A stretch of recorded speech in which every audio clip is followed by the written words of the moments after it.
दोस्तों G20 इस बार नई दिल्ली में हो रहा है। इसमें शामिल 20 देशों के प्राइम मिनिस्टर भारत में आ रहे हैं। आखिर G20 है क्या, इसे समझने की कोशिश करते हैं आज की इस वीडियो में। दोस्तों G20 के जानने से पहले हम इसके इतिहास के बारे में जानते हैं। आखिर ये कैसे बना, तो ये बात है सन 1970 ईस्वी की। दुनिया की आर्थिक स्थिति काफी खराब चल रही थी उस समय। वैसे तो इस स्थिति के बहुत से कारण थे, पर जो इसका मेन कारण था वो सन 1973 में ऑयल क्राइसिस बढ़ने से था, जब अरब देशों ने ऑयल एक्सपोर्ट पर बिल्कुल बैन लगाया।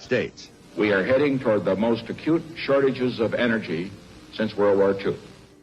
और ऐसे देशों को तेल बेचना बिल्कुल बंद कर दिया जो जर्मन के कांटेक्ट में थे, मोस्टली वेस्टर्न देश, यूनाइटेड स्टेट, यूरोप। वैसे ये वेस्टर्न देश तेल के आने में बहुत डिलाई करते थे। इसके कारण वहाँ इकोनॉमी क्राइसिस देखने को मिले। ये सब देखकर इनकी सरकारों ने ये एक्शन लिया कि इन इकोनॉमी हालतों को अगर बेहतर करना है तो हम सबको एक साथ रहकर एक्शन लेने की जरूरत है। इसी सब के चलते हुए कुछ इनफॉर्मल मीटिंग चलती है अमेरिका के व्हाइट हाउस में। सन 1973 के दौरान America, UK, France, West German के फाइनेंस मिनिस्टर आपस में बैठकर एक मीटिंग करते हैं और कुछ साल बाद इस मीटिंग में इटली, जापान और कनाडा भी ज्वाइन हो जाते हैं। और सन 1976 में पहली बार होती है G7 की मीटिंग। ये सातों देश अपने समय के सबसे डेवलपमेंट देशों में से थे। इनकी इकोनॉमी दुनिया की सबसे बेस्ट इकोनॉमी थी। वहीं हम आज G20 की बात करें तो इसकी भी शुरुआत एक इकोनॉमिकल क्राइसिस की वजह से ही हुई थी। जुलाई 1997 ईस्वी में इंडोनेशिया, थाईलैंड, साउथ कोरिया, इन देशों में फाइनेंशियल क्राइसिस आई और इतने बड़े लेवल पर आई थी जिसमें China, France, Hong Kong, Malaysia, Philippines, Japan, Singapore, Taiwan जैसे देश भी इफेक्ट हुए। इन देशों की करेंसी की वैल्यू एकदम इतनी नीचे गिरने लगी जिससे बेरोजगारी बढ़ने लगी और देशों में लड़ाई दंगे भी देखने को मिले। इसके साथ सन 1998 में रशिया में भी फाइनेंशियल क्राइसिस देखने को मिली और G7 के मेंबर ने ये सोचा दुनिया और भी इंटरकनेक्टेड बनती जा रही है। ग्लोबलाइजेशन इतना देखने को मिल रहा है, किसी एक देश पर प्रॉब्लम आती है तो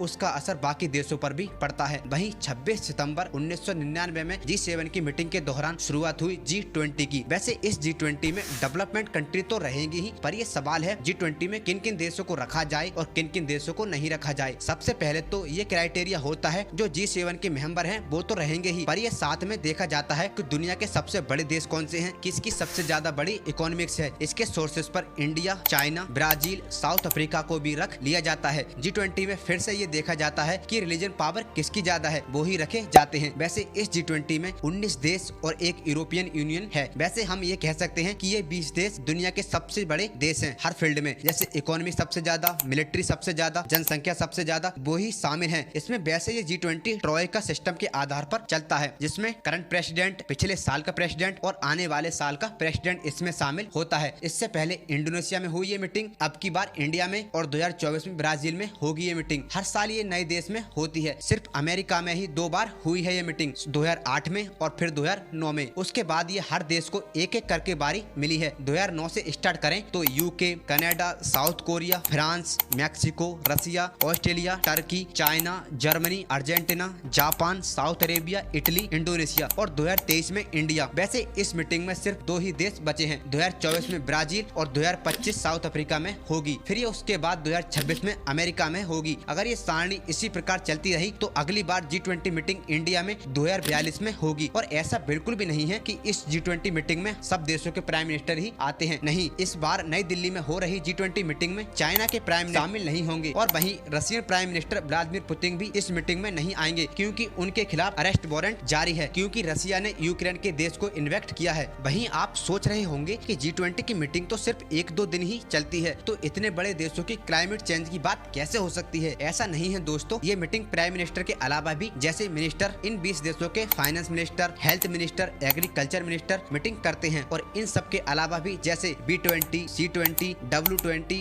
Y20, T20, ये क्रिकेट वाला नहीं, ये सब मीटिंग होती है। और इसके अलावा एक सार्पा मीटिंग भी होती है, जैसे PM के अलावा देश को रिप्रेजेंट करता है एक आदमी, जिसे सार्पा कहा जाता है। वैसे बहुत कुछ जानने को है G20 के बारे में। बस आज की वीडियो यहीं तक। अगर वीडियो पसंद आई है तो इसे लाइक कर देना। मिलते हैं अगली वीडियो में, तब तक के लिए थैंक यू।